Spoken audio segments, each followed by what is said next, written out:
being where I was in that place, thinking that I was worthless, thinking that I was nothing, thinking that I was a mistake, and that God made a mistake in creating me. I kind of realized, kind of simply, maybe God knows more than I do. My name's George Dennehy. I was born in Romania and born without arms, and so because of the fact that I was born like this and born different, I was given up to this orphanage and neglected and mistreated and kind of left without care in this place. So I was never really held or fed properly. The nurses would walk around and walk by and kind of place a bottle just in my crib instead of holding me, because they hated me. Growing up without arms, there are a lot of different challenges that I had to learn to overcome. The older I got, the more I realized, like, man, I'm different. I'm not like other people.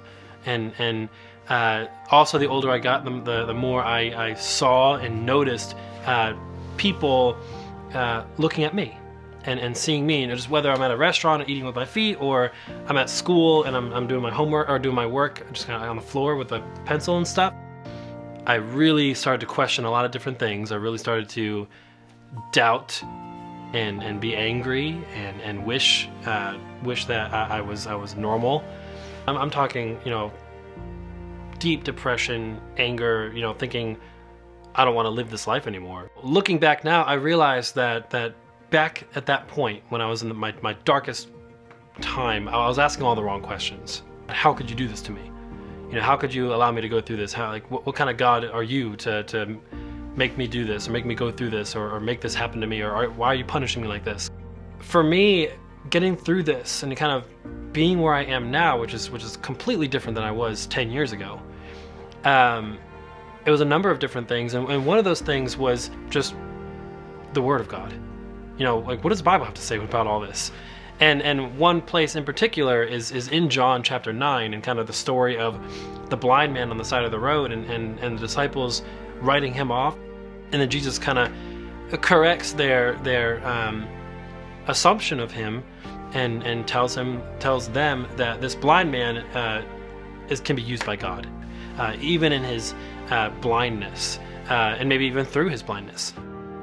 It was kind of like a slow process of changing my perception. We don't have all the answers, and sometimes we can't identify why certain things happen the way they do. But I kind of got to this point where I realized, I'm at this place of dark suffering, this place of despair, and I have two options of either blaming God and be angry at God and wasting my time doing that, or maybe there's another option. Maybe there's another way of saying, okay, well, God, maybe you have something for me in this, even in this. I'm going to choose to trust you because you're God and I'm not. And if there's any chance that you have something good for me through this, then I want that. I think the difference between knowing God and not knowing God is that hope factor. And I went through all this stuff with no hope before, and it left me suicidal.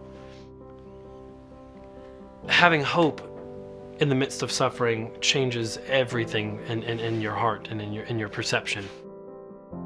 Looking back, if I had the choice to change it, or even be born with arms, or not be bullied through any of it, it's so interesting because I wouldn't change a thing, and sometimes I wish I would have gone through more.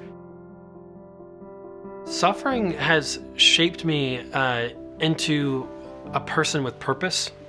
Even now when I go through suffering, because it's not like my life is perfect all the time. Even now, I still go through suffering. I went through something crazy and devastating a couple of years ago, but even in that suffering, going through that time of unknowing and sudden change and just brokenness, I went through it with a different mindset. Even then, I was like, you know what, this is terrible, and I'm crying myself to sleep every night, but there's still, I know that God's in control. So suffering has turned me from, being a person of pain, and then God changed that and flipped it upside down, right side up, flipped it right side up into being a person with purpose. And now, even in the suffering, especially in the suffering, big things are starting to happen. Big things are on the move, and it kind of gets me excited, when things don't go right or when suffering starts to happen, I'm like, oh, something's waiting on the other side. I'm excited to see what that is.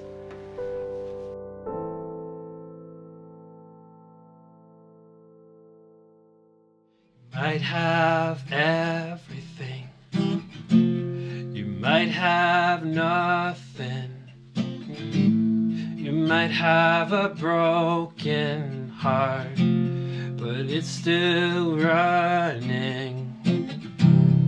Count your fortunes, and count your failures, and count your glories,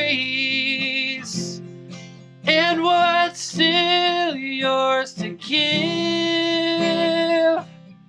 It's all our gift.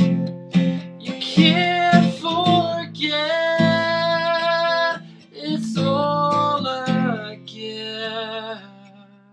It's all a gift.